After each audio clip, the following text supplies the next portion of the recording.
பள்ளியறை பாடல்களை பாடிடுவேன். என்னை கொடுத்தேன் கொண்டு போ உந்தன் கையோடு, ஒட்டியிருப்பேன் ஆடை போல் உந்தன் மெய்யோடு. நினைச்சிருக்க உன்னை நினைச்சிருக்க பனி விழும் இரவினில் உதடுகள் வெடிக்குது.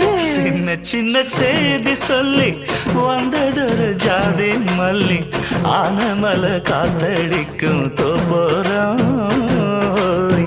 ஆசமனம்